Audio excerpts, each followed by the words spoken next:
الحرمين والثقلين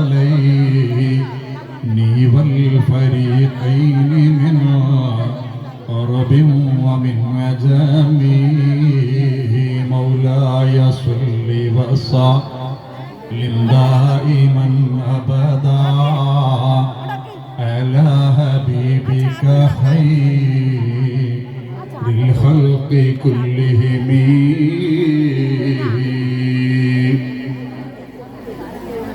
ഏറ്റവും ബഹുമാനം നിറഞ്ഞ മുസ്ലിം കൈരളിയുടെ ആത്മീയ ആചാര്യനായിക്കൊണ്ട് മാറിക്കൊണ്ടിരിക്കുന്ന നൂറെ ഹബീബ് സയ്യിദ് ഹാമിദ് ആറ്റക്കോയ തങ്ങളുപ്പാപ്പ, മറ്റു സയ്യിദന്മാർ, പണ്ഡിതന്മാർ, ഉമ്മമാർ, ഉപ്പമാർ, സഹോദര സഹോദരിമാരെ, കാലാവസ്ഥ പ്രതികൂലമായിരുന്നിട്ടും തങ്ങളുപ്പാപ്പാടെ ക്ഷണം സ്വീകരിച്ചുകൊണ്ട് ഇവിടെ എത്തിച്ചേർന്നിരിക്കുന്ന നൂറെ ഹബീബിന്റെ സന്തതികൾ ഈ ഒരുമിച്ച് കൂടിയിരിക്കുന്നത് പോലെ അള്ളാഹു അവന്റെ ജന്നാത്തുൻ നഈമിൽ നമ്മെ എല്ലാവരെയും ഒരുമിച്ച് കൂട്ടി അനുഗ്രഹിക്കുമാറാവട്ടെ. തങ്ങളുപ്പാപ്പ സദസ്സിലേക്ക് വരുന്നതിന് മുമ്പ് ചില കാര്യങ്ങളൊക്കെ പറയണം എന്ന് ഉദ്ദേശിച്ചിട്ടാണ് ഞാനിവിടെ വന്ന് കുറച്ച് നേരത്തെ ഇരുന്നത്. പക്ഷേ തങ്ങളുപ്പാപ്പ സദസ്സിലുണ്ടെങ്കിലും ചിലതൊന്നും പറയാൻ പറ്റില്ലെങ്കിലും ചിലത് പറയാതിരിക്കാൻ നിർവാഹമില്ല. കാരണം വിമർശകർ വിമർശിച്ചു കൊണ്ടിരിക്കുന്നത് കാര്യം മനസ്സിലാക്കാതെ തങ്ങളുപ്പാപ്പയുടെ അറിവിനനുസരിച്ച് ചില കാര്യങ്ങൾ പറയുമ്പോൾ എന്തെങ്കിലും പാകപ്പിയവുകൾ വന്നു പോകുന്നുണ്ടോ എന്ന് നോക്കിക്കൊണ്ടിരിക്കുന്ന ചില യൂട്യൂബ് ജീവികളുണ്ട്.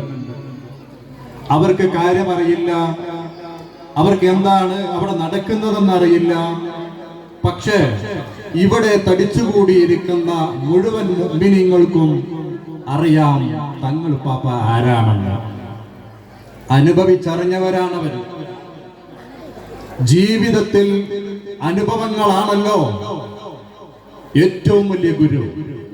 ഈ ഒരുമിച്ച് കൂടിയിരിക്കുന്ന ജനങ്ങൾക്ക് മുഴുവനും അറിയാം നൂറെ ഹബീബിനെയും തങ്ങളുപ്പാപ്പാനെയും. അല്ലാഹു ആഫിയത്തുള്ള ദീർഘായുസ് നൽകട്ടെ.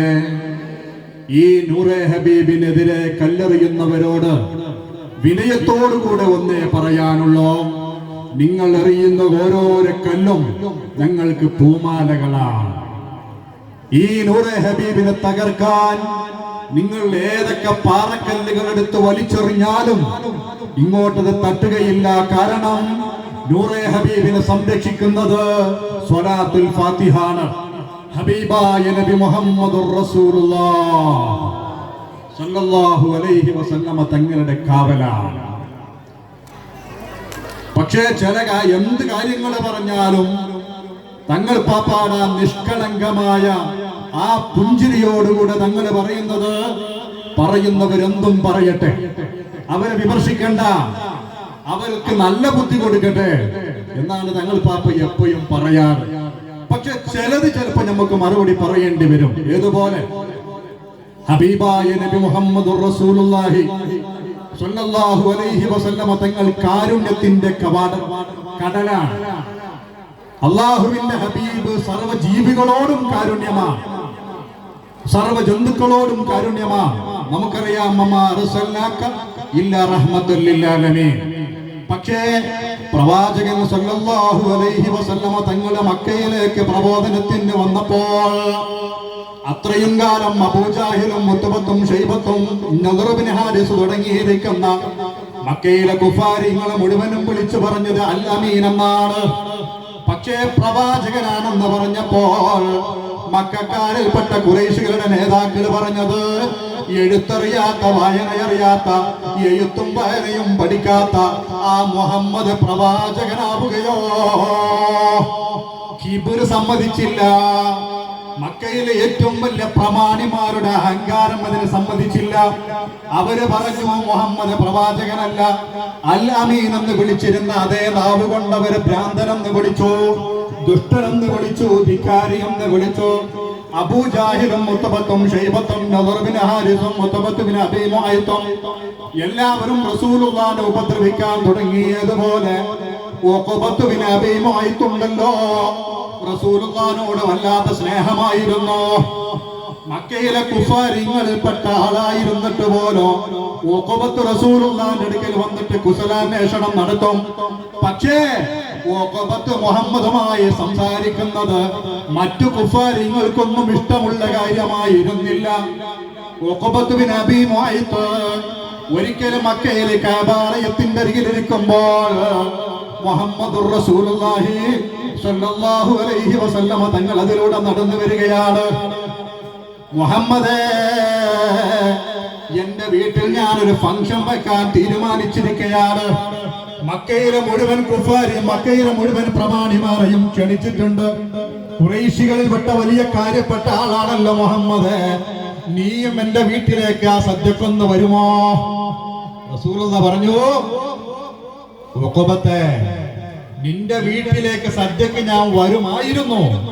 പക്ഷേ നിന്നോട് എനിക്ക് വല്ലാത്ത സ്നേഹമാണ്, നിന്നോട് എനിക്ക് വല്ലാത്ത ഇഷ്ടമാണ്. പക്ഷേ നീ മുസ്ലിം ആവാത്തതിന്റെ പേരിൽ എനിക്ക് വല്ലാത്ത വിഷമമുണ്ടല്ലോ. ഉഖബത്ത് ബിൻ അബീ മുഅയ്ത്ത് പറഞ്ഞു, മുഹമ്മദേ, എന്റെ ഉറ്റ സുഹൃത്താണ് ഉമയ്യത്ത് ബിൻ ഖലഫ്. ആ ഉമയ്യത്ത് ബിൻ ഖലഫിന് ഇഷ്ടമില്ലാത്ത ഒരു കാര്യവും ഞാൻ ചെയ്യൂല. റസൂലുള്ളാഹി പറഞ്ഞു, ഉഖബത്തെ, നീ ഒന്ന് മുസ്ലിമായാൽ എനിക്ക് വല്ലാത്ത സന്തോഷമാകുമായിരുന്നല്ലോ. ഉഖബത്ത് ചോദിച്ചു, ഞാൻ മുസ്ലിമാവാതെ നീ എന്റെ സദ്യക്ക് വരില്ല എന്നാണോ? റസൂലുള്ളാഹി പറഞ്ഞു, നീ മുസ്ലിമാവടാ ഉഖബത്തെ. ഉഖബത്ത് പറഞ്ഞു, എന്നാൽ എന്താണ് ഞാൻ മുസ്ലിമാവാൻ വേണ്ടി ചെയ്യേണ്ടത്? അഷ്ഹദു അല്ലാ ഇലാഹ ഇല്ലല്ലാഹ് വ അഷ്ഹദു അന്ന മുഹമ്മദുർ റസൂലുള്ളാഹ്. ഷഹാദത്ത് കലിമ ചൊല്ലി ഉഖബത്ത് മുസ്ലിമാകുന്നു. പ്രവാചകൻ സല്ലല്ലാഹു അലൈഹി വസല്ലമ തങ്ങൾ ഉഖബത്തിന്റെ വീട്ടിലേക്ക് സദ്യക്ക് ചെല്ലുകയാണ്. ഇത് കണ്ടപ്പോൾ അബൂജാഹിലും ഉഖബത്തും ഷൈബത്തും ദേഷ്യം പിടിച്ചുപോയി. അവര് പറഞ്ഞു, കണ്ട കണ്ട കണ്ട, മുഹമ്മദ് ഉഖബത്തിന്റെ വീട്ടിൽ സദ്യക്ക് വന്നിരിക്കുന്നു. ഉമയ്യത്ത് ബിൻ ഖലഫ് ഷാമിലേക്ക് കച്ചവടത്തിന് പോയപ്പോഴാണ് ഉഖബത്ത് മുഹമ്മദിനെ ക്ഷണിക്കുകയും മുസ്ലിമാവുകയും മുഹമ്മദ് സദ്യക്ക് വരികയും ചെയ്തിരിക്കുന്നത്. അബൂജാഹിലും ഉഖബത്തും തമ്മിൽ സംസാരമാണ്. അങ്ങനെ മുഹമ്മദുർ റസൂലുള്ളാഹി സ്വല്ലല്ലാഹു അലൈഹി വസല്ലമ തങ്ങൾ ആ സദ്യ കഴിഞ്ഞ് തിരിച്ചുപോയി. അന്നതാ ഷാമിൽ നിന്ന് മടങ്ങി വരികയാണ് ഉമയ്യത്ത് ബിൻ ഖലഫ്. ഉമയ്യത്ത് ബിൻ ഖലഫ് വീട്ടിലേക്ക് എത്തിയതോ അബൂജാഹിലും ഉഖബത്തും അടങ്ങിയിരിക്കുന്ന ഒരു സംഘം തന്നെ ചെന്നിട്ട് ഉഖബത്തിനും എന്റെ കൂട്ടുകാരനായ ഉമയ്യത്തിനോട് പറയാണ്, ഉമയ്യത്തെ, നിന്റെ ഉറ്റ സുഹൃത്താണല്ലോ, നിന്റെ കളിക്കൂട്ടുകാരനാണല്ലോ ഉഖബത്ത്. ആ ഉഖബത്ത് മുഹമ്മദുമായിട്ട് മുസ്ലിമായി സംസാരം നടത്തി. ഉഖബത്ത് മുഹമ്മദിനെ വീട്ടിലേക്ക് സദ്യക്ക് ക്ഷണിച്ചു. മുഹമ്മദും ഉഖബത്തും തമ്മിൽ വല്ലാത്ത ബന്ധമാ. ഇത്രയും കാലം നമ്മൾ ആരാധിച്ചു പോന്നിരിക്കുന്ന ലാത്തയെയും മുസ്സയെയും മനാത്തയെയും ഇപ്പോൾ ഉഖബത്ത് തള്ളിപ്പറയുന്നവനായി മാറിയിരിക്കുന്നു. ഇത് കേട്ട ഉമയ്യത്തിന്റെ മനസ്സിൽ ഇടിവെട്ടുകയാ. ആര് മുസ്ലിമായാലും എനിക്ക് പ്രശ്നമല്ല, പക്ഷേ ഉഖബത്തെങ്ങാനും മുസ്ലിമായാൽ എന്റെ വാളുകൊണ്ട് ഞാൻ ഉഖബത്തിനെ കൊന്നുകളയോ. ഉമയ്യത്ത് ബിൻ ഖലഫ് വന്ന വിവരം ഉഖബത്ത് ബിൻ അബീ മുഅയ്ത്ത് അറിയുകയാണ്. റസൂലുള്ളാഹിന്റെ അരികിൽ നിന്നിട്ട് നല്ല ക്ലാസുകളൊക്കെ കേട്ട് റസൂലുള്ളാഹിനോട് സ്നേഹം തോന്നിയിരിക്കുകയാണ് ഉഖബത്ത്. അങ്ങനെ ഉഖബത്ത് ഉമയ്യത്ത് ബിൻ ഖലഫിന്റെ വീട്ടിലേക്ക് ചെല്ലുന്നത് എന്തിനാണ്? ഉമയ്യത്തിനെയും ഇസ്ലാമിലേക്ക് ക്ഷണിക്കാനാണ്. അങ്ങനെ വീട്ടിലേക്ക് അങ്ങ് ചെന്നിട്ട് അഭിവാദ്യം അർപ്പിച്ചപ്പോൾ ഉമയ്യത്ത് ബിൻ ഖലഫ് മുഖം തിരിക്കുകയാണ്. ഉഖബത്തിന് വല്ലാത്ത ദേഷ്യം തോന്നി. എന്താണ് ഉമയ്യത്ത് ബിൻ ഖലഫ് മുഖം തിരിക്കാനുള്ള കാരണം? ഉമയ്യത്തെ, എനിക്ക് എന്തൊക്കെ സംഭവിച്ചാലും എനിക്കത് പ്രശ്നമല്ല, പക്ഷേ നീ മുഖം തിരിക്കുന്നത് എനിക്ക് പ്രശ്നമാണ്. ഉടനെ ഉമയ്യത്ത് ബിൻ ഖലഫ് പറഞ്ഞു, എടാ ഉഖബത്തെ, നീ മുഹമ്മദുമായി കാണുകയും സംസാരിക്കുകയും ചെയ്തിട്ട് മുസ്ലിമായി അല്ലേ? ഇന്നി വജീമിൽ വജിഹിക ഹറാം. ഇനി എന്റെ മുഖവും നിന്റെ മുഖവും തമ്മിൽ കാണാൻ പറ്റൂല, അത് നിഷിദ്ധമാണ്. എവിടെയെങ്കിലും ഞാൻ നടന്നു പോകുന്ന വഴിക്കെങ്ങാനും നിന്നെ കണ്ടുപോയാൽ എന്റെ വാളുകൊണ്ട് നിന്നെ കൊന്നു കളയുമടാ ഉഖബത്തെ. ഉമയ്യത്ത് ബിൻ ഖലഫിന്റെ ദേഷ്യം കണ്ടപ്പോൾ ഉഖബത്ത് പറഞ്ഞു, എടാ ഉമയ്യത്തെ, ഞാൻ മുഹമ്മദിനെ കണ്ടപ്പോൾ മുഹമ്മദിനോട് സ്നേഹം തോന്നിപ്പോയിട്ട് ഞാൻ മുസ്ലിമായി പോയതാ, മുഹമ്മദിന്റെ വീട്ടിലേക്ക് ക്ഷണിച്ചതാ. ഞാനിനി മുഹമ്മദിന്റെ മുഖം കാണൂല, നിന്റെ കൂടെ കൂടിയിട്ട് ഞാൻ മുഹമ്മദിന് എതിരായി പ്രവർത്തിക്കുന്നവരുടെ കൂട്ടത്തിലാണ്. ഉമയ്യത്തിന് സന്തോഷം തോന്നുകയാണ്. ഉമയ്യത്ത് പറഞ്ഞു, എന്നാൽ നാളെ മുഹമ്മദ് കഅബാലയത്തിന്റെ അരികിൽ വന്നിട്ട് 2 റക്അത്ത് മഖാം ഇബ്രാഹിമിന്റെ പിറകിലായിക്കൊണ്ട് നിസ്കരിക്കുമ്പോൾ മുഹമ്മദിനെ ക്രൂരമായി മർദ്ദിക്കണം നീയോ, മുഹമ്മദിന്റെ മുഖത്തേക്ക് കാർക്കിച്ചു തുപ്പണം നീയോ. ഉഖബത്ത് ബിൻ അബീ മുഅയ്ത്ത് സമ്മതിക്കുകയാണ്. അങ്ങനെ ഉമയ്യത്ത് ബിൻ ഖലഫിന്റെ വാക്ക് കേട്ടിട്ട് ഉഖബത്ത് ബിൻ അബീ മുഅയ്ത്ത് പിറ്റേന്ന് രാവിലെ കഅബാലയത്തിന്റെ അരികിൽ വന്ന് നിൽക്കുന്നു. മക്ക കുഫാരിങ്ങൾ അവിടെ ആഭാരവൃതം തടിച്ചുകൂടി ഇരിക്കുകയാണ്. ഉമയ്യത്ത് ബിൻ ഖലഫും കൂടെയുണ്ട്. ഉഖബത്ത് ബിൻ അബീ മുഅയ്ത്ത് നോക്കുമ്പോൾ പ്രവാചകൻ നടന്നു വരികയാണ്. മഖാം ഇബ്രാഹിമിന്റെ അരികിൽ വന്നിട്ട് കഅബം തവാഫ് ചെയ്തതിന്റെ പിറകെ 2 റക്അത്ത് നിസ്കരിക്കാൻ തയ്യാറാകുന്നു. റസൂലുള്ള നിസ്കാരത്തിലേക്ക് അങ്ങ് കടന്നപ്പോൾ ഉഖബത്ത് ബിൻ അബീ മുഅയ്ത്ത് റസൂലുള്ളാഹിന്റെ അരികിലേക്ക് അങ്ങ് ചെന്നിട്ട് സുജൂദിൽ കിടക്കുന്ന പ്രവാചകന്റെ ചുമലിലേക്ക് ഉഖബത്ത് ബിൻ അബീ മുഅയ്ത്ത് തന്റെ കാലങ്ങുയർത്തിയിട്ട് ഒരൊറ്റ ചവിട്ടങ്ങ് കൊടുക്കുകയാണ്. വേദന കൊണ്ട് പുടഞ്ഞുപോയ പ്രവാചകൻ എഴുന്നേൽക്കാൻ വേണ്ടി ശ്രമിക്കുമ്പോൾ ഉഖബത്ത് ബിൻ അബീ മുഅയ്ത്ത് ഇടത്തെ കാൽ ഉയർത്തിയിട്ട് റസൂലുള്ളാഹിന്റെ ചുമലിലേക്ക് ഒരു ചവിട്ടങ്ങ് കൊടുക്കുന്നു. വേദന കൊണ്ട് പിടയ്ക്കുകയാണ് പ്രവാചകൻ.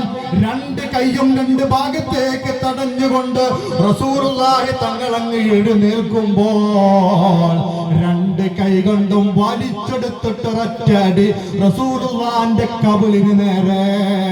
വേദന കൊണ്ട് പിടയ്ക്കുകയാണ് പ്രവാചകൻ. ആ സമയത്ത് മക്ക കുഫാരിങ്ങള് കൈകൊട്ടിക്കൊണ്ട് പൊട്ടിച്ചിരിക്കുന്നു. ഉഖബത്ത് ബിൻ അബീ മുഅയ്ത്ത് കാർക്കിച്ച കഫം പറിച്ചെടുത്തിട്ട് പ്രവാചകന്റെ മുഖത്തേക്ക് ഒരൊറ്റ തുപ്പങ്ങ് തുപ്പിയപ്പോൾ ആ തുപ്പ് നേരെ റസൂലുള്ളാഹിന്റെ മുഖത്തേക്ക് അങ്ങ് വന്നതോ അതാ തിരിച്ച് മടങ്ങി പോകുന്നു. റിട്ടേൺ വന്നിട്ട് ഉഖബത്ത് ബിൻ അബീ മുഅയ്ത്തിന്റെ മുഖത്തങ്ങ് പരക്കുകയാണ്. ലം യസൽ അസ്റു ദാലിക ഹത്താ ഖതലാ. ഉഖബത്ത് ബിൻ അബീ മുഅയ്ത്തിന്റെ മരണം വരെ ആടയാളം അവിടെ ബാക്കിയായിരുന്നു.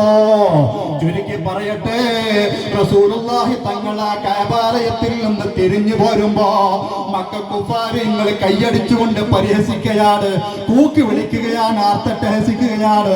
പ്രവാചകൻ സല്ലല്ലാഹു അലൈഹി വസല്ലമ തങ്ങളെ തിരിഞ്ഞു നിന്നുകൊണ്ട് ഒരൊറ്റ വാക്കാൻ, ഇൻ വജദനി മിൻ ജിബാലി മക്കത അയ്യദ്രിബ ഉൻഖി സബ്റാ. എടാ ഉഖബത്തെ, ഈ മക്കയുടെ കോമ്പൗണ്ടിന്റെ പുറത്ത് എവിടെ വെച്ച് നിന്നെ കണ്ടാലോ നിന്നെ ഞാൻ കൊന്നുകളയും ഉഖബത്തെ. കാരുണ്യത്തിന്റെ പ്രവാചകനാണ് പറഞ്ഞത്. അത്രയേറെ കഠിനമായ ദ്രോഹം ചെയ്തപ്പോ, മുസ്ലിമായതിനു ശേഷവും റസൂലുള്ളാഹിനെ വിമർശിച്ചപ്പോൾ റസൂലുള്ള സഹിക്കവയ്യാതെ പറഞ്ഞു പോയതാണ്. അങ്ങനെ ബദർ യുദ്ധം നടന്നപ്പോൾ അബൂജാഹിലും മുത്തബത്തും ഹാരിസും ഉഖബത്ത് എല്ലാവരും കൂടെ ക്ഷണിക്കുകയാണ് ഉഖബത്തിനെ. ഉഖബത്ത് പറഞ്ഞു, മുഹമ്മദ് എന്നെ കണ്ടാൽ കൊന്നുകളയോ, അതുകൊണ്ട് ബദറിന് ഞാനില്ല. നിനക്കൊരു ചുവന്ന കുതിരയില്ലേ, ആ കുതിരപ്പുറത്ത് കയറി കയറിയിട്ട് നിനക്ക് രക്ഷപ്പെട്ടുകൂടെ, നീ വാടാ എന്ന് പറഞ്ഞപ്പോൾ ധൈര്യം കൊടുത്തപ്പോഴാണ് ഉഖബത്ത് ബദർ യുദ്ധത്തിൽ പങ്കെടുക്കുന്നത്. അങ്ങനെ ബദർ യുദ്ധമൊക്കെ കഴിഞ്ഞു. അതാ യുദ്ധത്തടവുകാരായി പിടിക്കപ്പെട്ടിരിക്കുന്ന ആളുകളെ റസൂലുള്ളാഹിന്റെ മുമ്പിലേക്ക് ഹാജരാക്കിയപ്പോൾ ഉഖബത്ത് ബിൻ അബീ മുഅയ്ത്ത് ആ കൂട്ടത്തിലുണ്ട്. ഉഖബത്തിനെ കണ്ടപ്പോൾ റസൂലുള്ള പറഞ്ഞു, എടാ ഉഖബത്തേ, നീ എന്നെ ചതിച്ചവനല്ലടാ. മുസ്ലിമായതിനു ശേഷമോ നീ തിരിച്ചങ്ങോട്ട് പോയിട്ട് ഉപദ്രവിച്ചവനല്ലടാ. കാരുണ്യത്തിന്റെ പ്രവാചകൻ മാപ്പ് കൊടുക്കുമോ? ഉടനെ തന്നെ ഇറങ്ങുന്ന നസനൽ അമീൻ മലക്ക് ജിബ്രീൽ അലൈഹിസ്സലാം ഇറങ്ങി വന്നുകൊണ്ട് പറഞ്ഞു, നബിയേ, ഇവനിൽ ഖൈറില്ല, ഇവനെ അങ്ങ് കൊന്നുകളഞ്ഞേക്കൂ. ഉഖബത്ത് ബിൻ അബീ മുഅയ്ത്തിനെ ആസിം ബിൻ സാബിത്ത് റളിയല്ലാഹു അൻഹു തലവെട്ടി അങ്ങ് കൊന്നുകളയുകയാണ്. മറ്റുള്ള യുദ്ധത്തടവുകാർക്ക് റസൂലുള്ള മാപ്പ് കൊടുക്കുകയാണ്. എഴുത്തും വായനയും തിരിയാത്ത ആളുകൾക്ക് എഴുത്തും വായനയും പഠിപ്പിച്ചിട്ട് നിങ്ങൾക്ക് കുടുംബത്തിലേക്ക് തിരിച്ചു പോകാം. ഷാജം ബി തോമസ് എന്ന് പറയുന്ന കത്തോലിക്ക സഭക്കാരനായ ഒരു ചെറുപ്പക്കാരൻ മലയാള മനോരമയിൽ ലേഖനം എഴുതിയപ്പോൾ ഇത് ലോകം കണ്ടതിൽ വെച്ചിട്ട് ഏറ്റവും വലിയ നീതി കാണിച്ച ആള് അത് മുഹമ്മദുർ റസൂലുള്ളാഹ് തങ്ങളാണത്. ആ റസൂലുള്ളാഹി തങ്ങളും നിവൃത്തിയില്ലാതായപ്പോൾ പറയേണ്ടത് പറയുകയും ചെയ്യേണ്ടത്